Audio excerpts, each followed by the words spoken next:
Ano, mga kaibigan, mga ka-business na Pumulis Pinoy na Osipa dito sa Australia.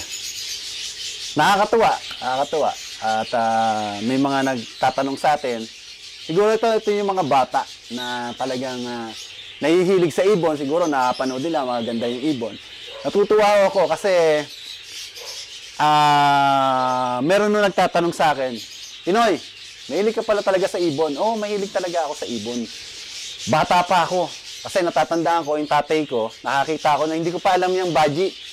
Yung mga parakeet, nakakita ko ng green at yellow. Tuwan-tuwa ako, ang ganda sa kulay. Kasi yung mga first timer, ang gaganda ng kulay ng green. Saka ng yellow, yung mga blue.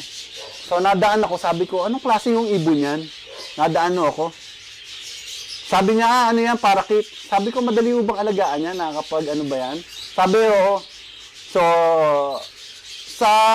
napunta ako sa tatay ko, tay, sabi ko, pahingi naman ako ng pera, bibili ako. Ang bili ko noon 10 pesos ang isa. Bumili ako, binigyan ako ng tatay ko ng 60 pesos, bumili ako ng 6. Ngayon, sabi ko sa tatay ko, kasi ako noon, medyo malikot na utak ko sa paggagawa ng kulungan. Meron no kami puno ng nganga doon. Sabi ko, tay, gawa ka ng kulungan, yung nakapabilog na gano'n sa ano. Eh, di gawa naman si tatay. Tira niya. Dinilagay na namin yung ibon. So, tuwa-tuwa kami kasi ang ganda ng kulay. Malaki din, no? Ganyan din yung size ng ganyan yung kalaki. Mataas siya. Tapos, nakadikit sa puno. So, nakapaligid. Nasa puno siya. Di nagtutuwaan. Sumaya lang ako kami isang araw. Lalo na ako. Sumaya lang ako ng isang araw. Pagkita ko ng kinabukasan, butas yung kulungan. Kinain ng pusa. So, sabi ko, ang laki naman ng nawala sa akin, 60 pesos, tapos namatay lang. So, nanlumo ako. So, balik ulit ako sa kalapati kasi may kalapati na ulit ako. Iniwanan ko muna yung baji. Nag-start ulit ako sa baji nang meron na ako, nang nagtrabaho na ako, na may pambili na ako. So, napakahilig ko sa ibon. Ito, katulad doon ito. Meron na akong bago dito. May Bengalis ako. Meron na akong Canaris. Ito yung bago ko, napakita ko na sa inyo to. Ito yung bago ko na pinagkakaabalahan ngayon. So nakakatuwa ko kasi para kung nasa nature sila, yung nasa labas. Nagagawa ko sila ng pugad na sarili nila, bumabagsak ko doon sa mga pinupulot nila. Naglagay lang ako ng mga papel para ho isa sa mga hakutin nila. Ipapakita ko sa inyo kung gaano kaganda ho itong mga itong mga ibon ko. So ayan nyo, iayos ko yung camera ko.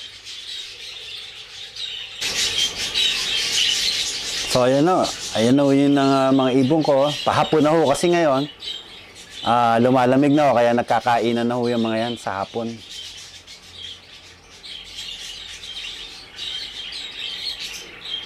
Ayan ho sila.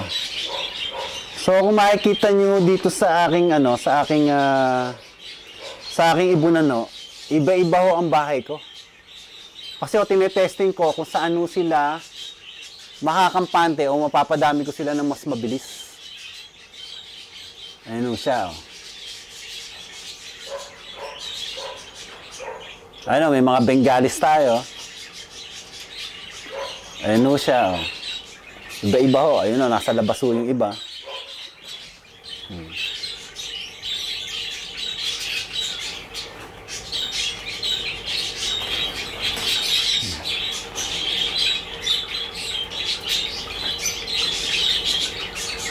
Ayan katuwa ho.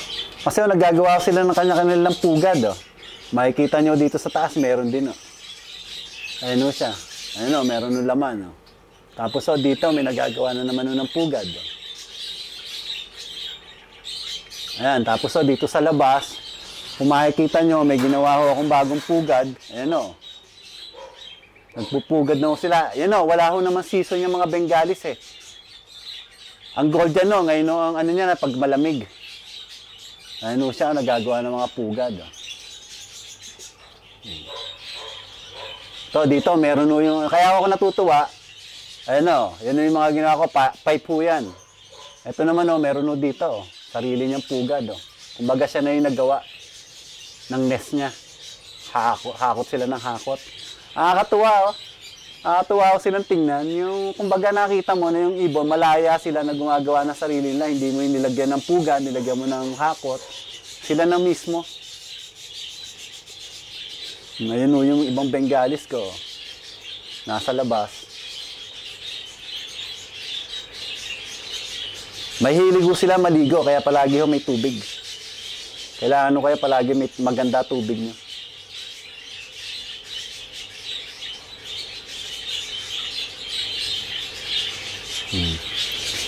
Nakakatuwa, ang ganda ang ibon. Kaya ho yan, yun talaga, mahilig ako sa ibon. Kita nyo, sa konting ginagawa lang ho nila, natutuwa ho ako. Nasisiyahan ho ako sa ginagawa nila. Nakikita ko kung paano sila mamuhay. Basta ho, alagaan nyo lang sila. So ayan na, ako magpapaalam na. Maraming salamat to. Ayan o yung mga inakay natin na na bago. Papasalamat at nag-iwan muli na sa isang kasabihan na walang sino man na nabubuhay para sa sarili lamang. Salamat!